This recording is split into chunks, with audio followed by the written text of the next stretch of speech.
اعوذ باللہ من الشیطان الرجیم بسم اللہ الرحمن الرحیم۔ رب کی جنتوں کے طلبگار سامعین، السلام علیکم ورحمۃ اللہ وبرکاتہ۔ ہمارا آج کا موضوع نظام زکوٰۃ، جس میں ہم نظام زکوٰۃ، تعریف زکوٰۃ، برکات زکوٰۃ وغیرہ کے مختلف پہلوؤں کے حوالے سے یاد دہانی حاصل کریں گے۔ اس دعا کے ساتھ اپنی بات شروع کرتے ہیں۔ رب اشرح لی صدری ویسر لی امری واحلل عقدۃ من لسانی یفقہوا قولی۔ اللہم انا نسألک علما نافعا، اے اللہ ہمیں نفع والا علم عطا فرما دے۔ قرآن میں اس اہم فریضے کی نشاندہی مختلف مقامات پہ کی گئی ہے۔ ان میں سے ایک مقام سورہ توبہ کی آیت نمبر 60۔ آئیے تلاوت قرآن کی سماعت کا اجر سمیٹتے ہیں۔ سورہ توبہ آیت نمبر 60۔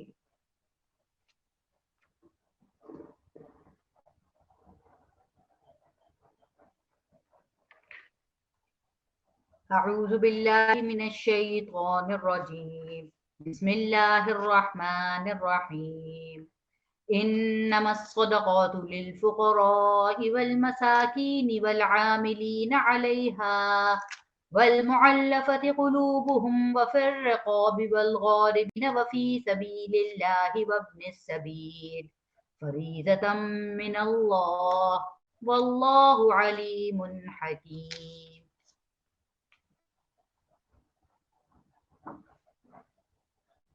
صدق اللہ العظیم۔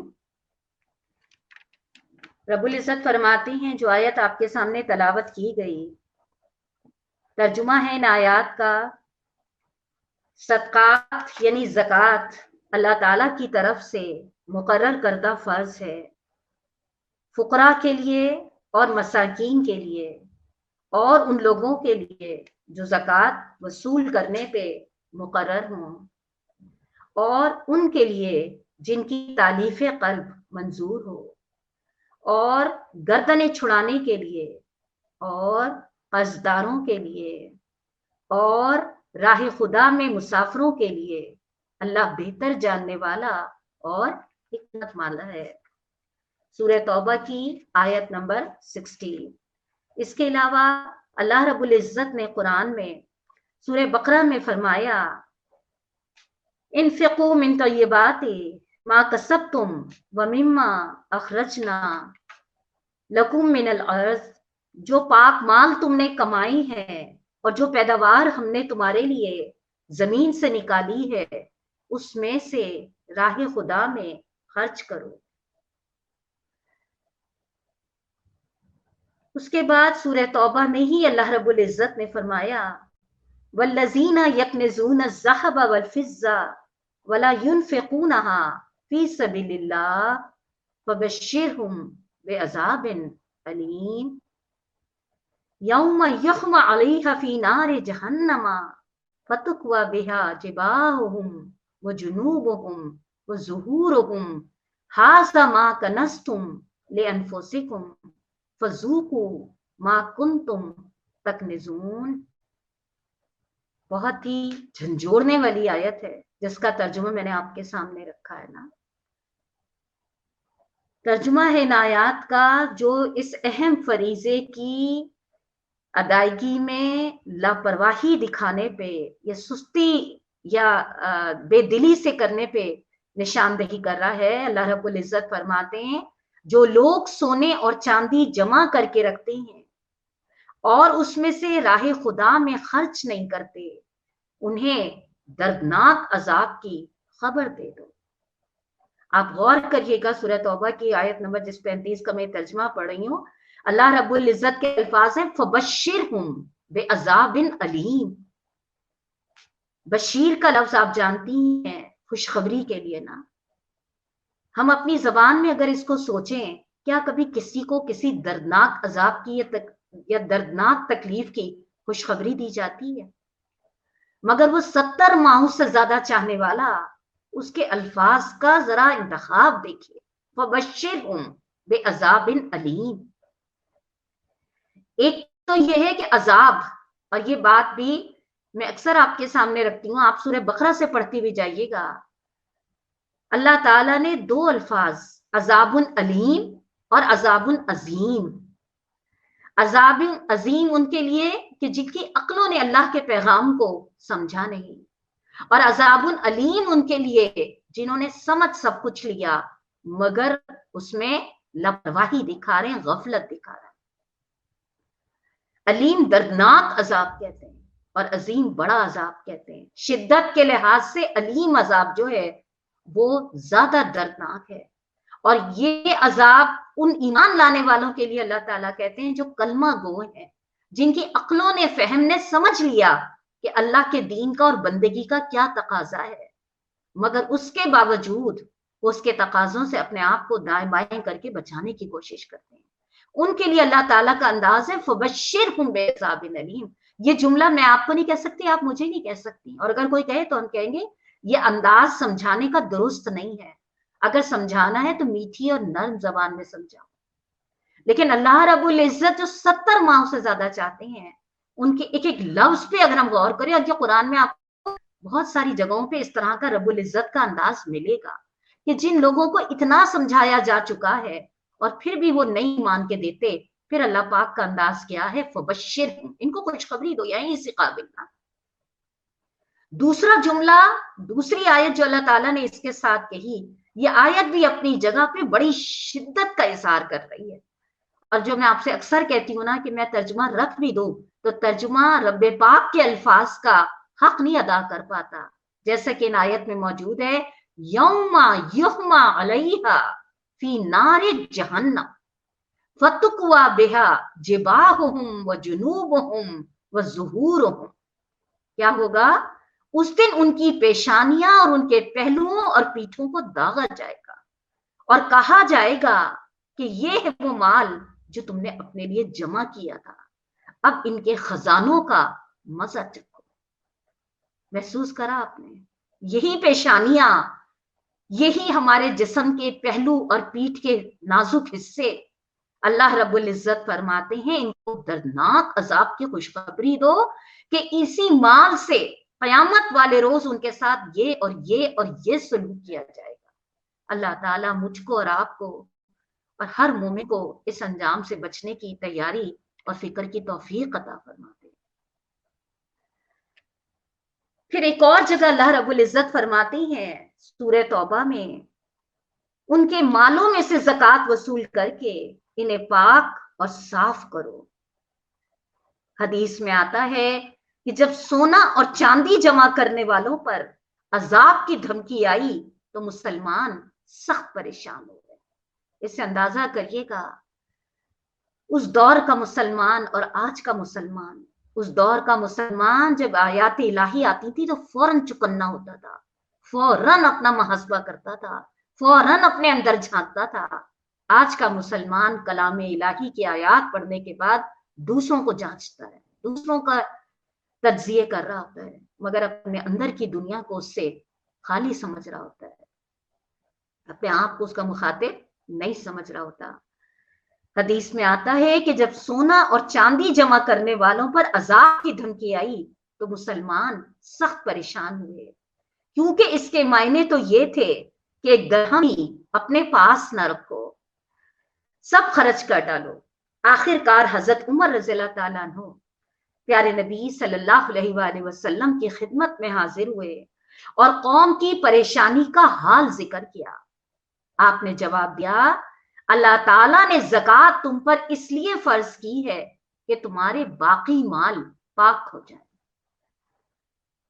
ایسی ہی ایک اور روایت حضرت ابو سعید خدری سے مروی ہے رحمۃ اللہ علیہ سے، پیارے نبی صلی اللہ علیہ وسلم نے فرمایا، جب تو نے اپنے مال میں سے زکوٰۃ نکال دی تو جو حق تجھ پر واجب تھا وہ ادا ہو گیا. اللہ رب العزت کی رحمت محسوس ہوئی، اگر غصہ محسوس ہوا تو فوراً رحمت بھی محسوس ہو گئی نا. جس زکوٰۃ کی فضیلت کے حوالے سے اور اس کے بارے میں سستی کرنے کے حوالے سے یہ رہنمائی ہمیں کلام پاک سے ملتی ہے. اب ہم آتے ہیں اس زکوٰۃ کی فضیلت پر نا. یہ بات ذہن میں رکھیے گا، ہر نبی کی امت پر اللہ رب العزت نے نماز اور زکوٰۃ یہ دو فرائض ایسے تھے جو لازم رکھے۔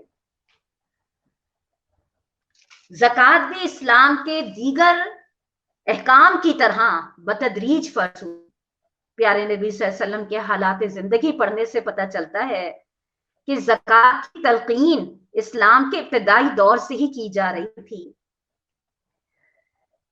جب مکی زندگی میں نبوت کے 5ویں سال کچھ مسلمان کافروں کے ظلم سے تنگ آ کے حبشہ کی طرف ہجرت کر کے گئے تو ان میں حضرت علی کے بھائی حضرت جعفر طیار رضی اللہ تعالیٰ عنہ بھی تھے۔ اس حبشہ کے عیسائی بادشاہ نے جب ان سے اسلام کے بارے میں سوال کیا تو انہوں نے جواب میں جو تقریر فرمائی اس میں یہ جملہ بھی تھا، وہ پیغمبر ہمیں سکھاتا ہے کہ ہم نماز پڑھیں، روزے رکھیں اور زکوٰۃ دیں۔ یہ واقعہ ہجرت مدینہ سے بہت پہلے کا ہے۔ اس سے یہ بات سمجھ میں آتی ہے کہ راہ خدا میں خرچ کرنے کا حکم تو پہلے ایک عام حکم تھا، لیکن ابھی تک اس زکوٰۃ کے اصول اور قاعدے طے نہیں ہوئے تھے، اور نہ یہ بتایا گیا تھا کہ کن کن چیزوں پہ زکوٰۃ ہے، اور نہ یہ حکم ملا تھا کہ کتنی دی جائے اور کب دی جائے۔ جب ہجرت کے بعد مسلمان مدینہ منورہ آ گئے اور کسی قدر اطمینان نصیب ہوا تو سن 2 ہجری میں جب روزے فرض ہوئے تو اسی وقت صدقہ فطر بھی فرض ہوا اور زکوٰۃ بھی فرض ہوئی۔ زکوٰۃ کی اہمیت اس سے ظاہر ہے کہ لفظ زکوٰۃ کلام پاک میں کم و بیش 32 دفعہ استعمال ہوا ہے۔ وضاحت کر دوں کہ دیکھیے میں اس سے پہلے بھی میں نے آپ کے سامنے واضح کرا تھا کہ ہماری زبان میں صدقات اور زکوٰۃ الگ الگ اصطلاحیں ہیں، لیکن قرآن میں اللہ رب العزت نے ابھی بھی جو آیتیں آپ کے سامنے تلاوت کی گئی، جو بتائی گئی، مصارف زکوٰۃ بتائے گئے، اس کے الفاظ یہ تھے انما الصدقات، ہے نا، انما الزکوٰۃ نہیں تھا۔ اس سے کیا بات نکل کر آئی؟ قرآن کی نگاہ میں، اللہ رب العزت کی نگاہ میں تو خرچ جو راہ خدا میں خوش دلی سے کیا جائے، اللہ کی رضا کے لیے کیا جائے، اس سچے دل کا خرچ، خواہ زکوٰۃ ہو، خیرات ہو، خواہ صدقہ، کوئی بھی خرچ ہو، فرض ہو کہ نفل ہو، شرط کیا ہے؟ سچے دل سے ہو تو وہ صدقات میں شمار ہوتا ہے۔ حضرت ابو ہریرہ رضی اللہ تعالیٰ عنہ بیان فرماتے ہیں کہ اللہ کے نبی صلی اللہ علیہ وسلم نے فرمایا کہ جو سونے چاندی والا اپنے سونے چاندی کا حق ادا نہیں کرے گا، یعنی ان کی زکوٰۃ نہیں دے گا، تو پھر قیامت کا دن آئے گا تو اس کے لیے آگ کی چٹانیں بچھائی جائیں گی، پھر انہیں دوزخ کی آگ میں خوب گرم کیا جائے گا، اور ان سے اس زکوٰۃ ادا نہ کرنے والے کے پہلوؤں اور پیشانی پشت کو داغا جائے گا، اور جب وہ ٹھنڈی ہوں گی تو پھر انہیں پھر سے گرم کیا جائے گا، اور یہ عذاب اس دن دیا جائے گا جس کی مقدار 50,000 سال ہوگی۔ اللہم حافظ۔ پڑھتے ہوئے بھی دل اندر سے کانپتا ہے کہ اللہ شعوری طور پہ بھی اللہ نہ کرے اللہ ہم اس کوتاہی کے مرتکب نہ ہو، اور خود بھی نہ ہو، اور نبی کی امت کو بھی سنجام سے بچانے کے لیے انتہا دھوپ کریں۔ کیا فرمایا؟ یہ عذاب اس دن دیا جائے گا جس کی مقدار 50,000 سال کے برابر ہوگی، یہاں تک کہ جب سب بندوں کا فیصلہ ہو جائے گا تو اسے یا جنت کا راستہ دکھایا جائے گا یا پھر دوزخ کا۔ اب دیکھیے میں نے جملے کہہ دیا، آپ نے سن لیے کہ چلو اسے آخر میں بالآخر تو جنت کا راستہ دکھا دیا جائے گا، لیکن ذرا سا تصور تو کریں، 50,000 سال کا ایک دن، اور عذاب کی شدت کیا ہے ہمارے اندر اتنی برداشت کہ ہم سہ لیں گے۔ حضرت ابو ہریرہ یہ مسلم کی روایت تھی، حضرت ابو ہریرہ رضی اللہ تعالیٰ عنہ بیان کرتے ہیں کہ رسول اللہ صلی اللہ علیہ وآلہ وسلم نے فرمایا، جس کسی کو اللہ تعالیٰ نے مال دیا مگر اس نے اس کی زکوٰۃ ادا نہ کی تو قیامت کے دن اس کے لیے اس کے مال کو ایک گنجے سانپ کی شکل دی جائے گی، جس کی آنکھوں پر 2 کالے چکتیاں کہتے ہیں بڑے بڑے دھبے سے ہوں گے، اس کو قیامت کے دن اس کے گلے کا توق بنایا جائے گا، پھر وہ اس کے دونوں جبڑوں کو ڈسے گا، پھر کہے گا میں ہوں تیرا مال، میں ہوں تیرا خزانہ۔ پھر آپ صلی اللہ علیہ وآلہ وسلم نے یہ آیت تلاوت کی، وَلَا يَحْسَبَنَّ الَّذِينَ يَبْخَلُونَ بِمَا آتَاهُمُ اللَّهُ مِنْ فَضْلِهِ هُوَ خَيْرٌ لَهُمْ بَلْ هُوَ شَرٌّ لَهُمْ سَيُطَوَّقُونَ مَا بَخِلُوا بِهِ يَوْمَ الْقِيَامَةِ۔ جن لوگوں کو اللہ تعالیٰ نے اپنے فضل سے مال دیا اور پھر وہ اس کے معاملے میں بخل سے کام لیتے ہیں، وہ اس خیال میں نہ رہیں کہ یہ بخیلی ان کے لیے اچھی ہے، نہیں، یہ تو ان کے لیے نہایت بری ہے۔ جو کچھ وہ اپنی کنجوسی سے جمع کر رہے ہیں وہی قیامت کے دن ان کے گلے کا توق بن جائے گا۔ بخاری شریف کی روایت تھی، حضرت ابو ذر، یہ ساری جو میں آپ کے سامنے روایتیں رکھ رہی ہوں، پہلے ہمیں اندازہ ہو جائے کہ کتنی اہم نوعیت کا فرض ہے، اور اگر اس فرض کی ادائیگی میں آگے آپ کے سامنے رکھوں گی ہمارے دل تنگ ہوتے ہیں، تو آپ دیکھیے کون سا انجام جو ہے، یہ آخرت کا ہے، ابھی دنیا کی تو بات بعد میں آ رہی ہے نا، کون سا انجام، اللہ ہم سب کو اس انجاموں سے بچنے کی توفیق اور فکر عطا کر دے۔ حضرت ابو ذر رضی اللہ تعالیٰ عنہ بیان کرتے ہیں کہ رسول اللہ صلی اللہ علیہ وآلہ وسلم کے پاس میں پہنچا تو پیارے نبی صلی اللہ علیہ وسلم نے فرمایا، انداز دیکھیے کیا ہے، اس ذات کی قسم جس کے ہاتھ میں میری جان ہے، یا آپ صلی اللہ علیہ وسلم نے یوں فرمایا کہ اس ذات کی قسم جس کے سوا کوئی معبود نہیں۔ یہ اسی طرح کی کوئی قسم کھا کے فرمایا کہ جس کسی کے پاس اونٹ، گائیں یا بکریاں ہوں اور ان کا حق نہ ادا کرتا ہو، یعنی ان کی زکوٰۃ نہ دیتا ہو، تو قیامت کے دن یہ جانور اس طرح لائے جائیں گے کہ وہ پہلے سے زیادہ بڑے موٹے ہوں گے، اور اس زکوٰۃ نہ ادا کرنے والوں کو اپنے کھروں سے روندیں گے اور اپنے سینگوں سے ماریں گے۔ جب ان میں سے آخری جانور اسے مار کر اس پر سے گزر جائے گا تو پھر ان میں سے پہلا لوٹ کر اس پر آ جائے گا، اور اسی طرح وہ اسے مسلسل رونتے اور مارتے رہیں گے یہاں تک کہ لوگوں کے درمیان فیصلہ کر دیا جائے گا۔ بخاری کی روایت۔ ان ساری احادیث میں اگر آپ غور کریں نا تو عذاب کی شدت محسوس کرائی جا رہی ہے۔ جو اتنی تعداد میں جانوروں کا مالک ہے، جو مال کا مالک ہے، اس کی تفصیلات ابھی ہم آگے پڑھتے جائیں گے۔ سمجھانا صرف یہ مقصد ہے کہ جو اللہ تعالیٰ نے تمہاری ضرورت سے زائد دیا ہے یہ اللہ کا حق ہے، جو اللہ چاہتا ہے کہ اللہ کا تم یہ حق اللہ کے بندوں کے لیے ادا کرو، اللہ کے حکم کو فالو کرو، اور اگر تم اس میں اپنے دل تنگ کرتے ہو تو یہ اور یہ انجام تمہارا منتظر ہے، لہذا فیصلہ کر لو کہ تمہیں کیا کرنا ہے۔ جب پیارے نبی صلی اللہ علیہ وسلم دنیا سے تشریف لے گئے اور آپ کی جگہ حضرت ابو بکر رضی اللہ تعالیٰ عنہ خلیفہ بنے تو بعض کمزور ایمان والوں نے حکومت کو زکوٰۃ ادا کرنے سے انکار کرا۔